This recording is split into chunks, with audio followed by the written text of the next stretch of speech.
అదే RTV app వార్తల్ని క్షణాల్లో చదివే అవకాశం ఉంటుంది. ఒక న్యూస్ పేపర్, ఒక టెలివిజన్ ఛానల్ మీ చేతుల్లో ఎప్పుడూ ఉంటాయి. ఏపీ మంత్రి బొత్స సత్యనారాయణ వ్యాఖ్యలపై అటు మహబూబ్నగర్ ఎమ్మెల్యే ఎన్ఎం శ్రీనివాసరెడ్డిని ఆయన అడిగి తెలుసుకుందాం. బొత్స సత్యనారాయణ మాట్లాడుతూ ఏపీ మంత్రి కేంద్రాన్ని రాజధానికి సంబంధించి ఉమ్మడి రాజధానికి సంబంధించి కాలం అయిపోతుంది కాబట్టి మరికొంత కాలం పొడిగించాలని చెప్పి కూడా అడుగుతాం కోరుతాం అన్నట్టు ఎట్లా చూస్తారు దాన్ని?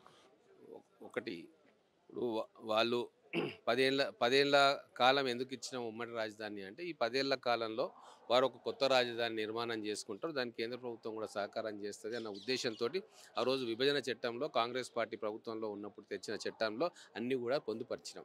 ఇరు రాష్ట్రాలకు న్యాయం జరగాలి, రాజధాని హైదరాబాద్ తెలంగాణకు ఉంటుంది కాబట్టి 10 ఏళ్ళు ఉమ్మడి రాజధానిగా ఉండి వాళ్ళ రాజధాని వాళ్ళు కట్టుకుంటారు అని చెప్పి ఆ రోజు ఒక విజన్ తోటి ఆ కార్యక్రమం చేయడం జరిగింది. గతంలో ఉన్న ప్రభుత్వం అమరావతిలో స్థల సేకరణ కూడా చేసి రాజధానికి ముహూర్తం ఫిక్స్ చేసి ఆ కార్యక్రమం కొనసాగించింది. కానీ కేసీఆర్ గారి ఆలోచనలు పుణికిపుచ్చుకున్న జగన్మోహన్ రెడ్డి గారు, కేసీఆర్ గారు దత్తపుత్రుడైన జగన్మోహన్ రెడ్డి గారు మరి వీరి ఆలోచన వీరి సజెషన్ తెలియదు, అమరావతిని ఖతం చేద్దామని చెప్పి కాలయాపన చేసి ఈరోజు రాజధాని లేకుండా చేసిండు. ఉన్న అమరావతిలో కట్టుకుని ఉంటే ఈ పాటికి ఒక రాజధాని వచ్చేది. ఒక రాజధాని ఎందుకు 3 రాజధానులు చేస్తామని చెప్పి చిత్రవిచిత్రమైన విన్యాసాలు చేసి ఈరోజు రాజధాని లేకుండా ఆంధ్రప్రదేశ్ ప్రజలను వంచిన నాయకత్వం ఈరోజు అక్కడ ఉంది.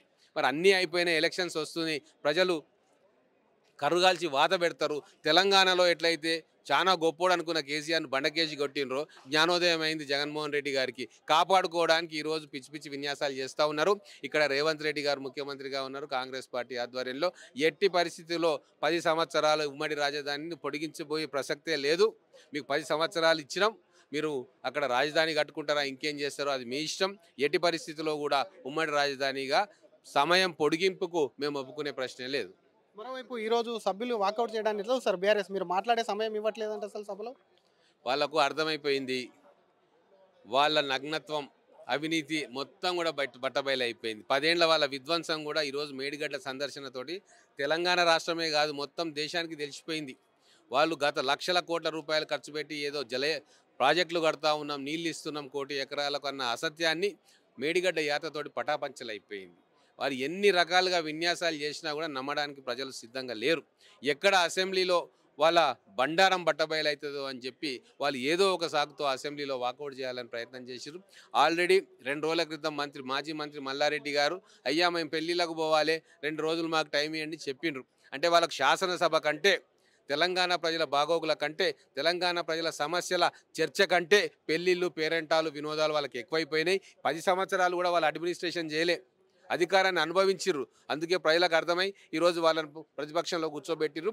రేపు ప్రతిపక్ష స్థానంలో కూడా వాళ్ళు అర్హులు గారని చెప్పి హౌస్ బయట కూర్చోబెట్టే రోజు కూడా వస్తుంది.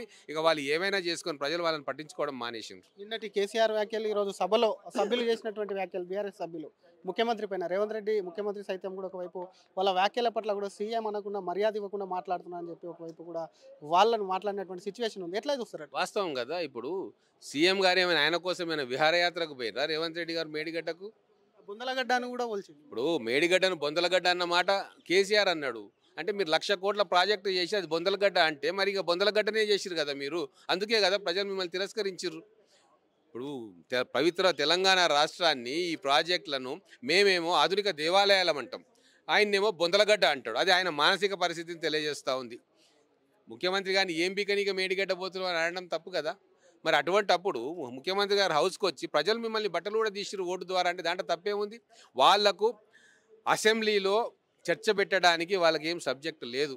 ఎందుకంటే అధికారికంగా మనకు పత్రాలు ఉన్నాయి, వాళ్ళు చేసిన సంతకాలు ఉన్నాయి, అవన్నీ కూడా పవర్ పాయింట్ ప్రజెంటేషన్ తోటి చెప్పించినాం. ప్రజల దగ్గరికి వెళ్ళిపోయింది. ఇక ఏం బుకాయిస్తారు వాళ్ళు బుకాయించడానికి ఏం లేదు. చదువురాని విద్యార్థి, టీచర్ ప్రశ్నలకు సమాధానం రాని విద్యార్థి ఏం చేస్తాడు?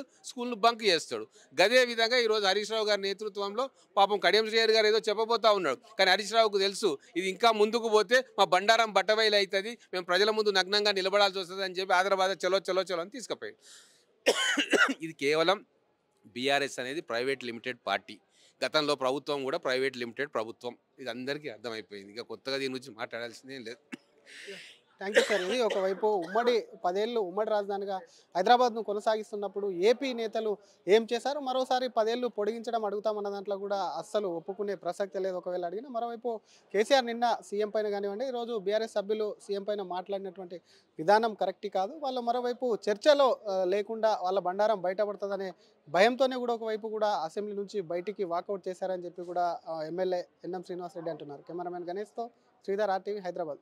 మరిన్ని వీడియోస్ కోసం ఛానల్ ని సబ్స్క్రైబ్ చేయండి, లేటెస్ట్ అప్డేట్స్ కోసం వాట్సాప్ ఛానల్ ని ఫాలో చేయండి అండ్ లింక్ డిస్క్రిప్షన్ లో ఉంది.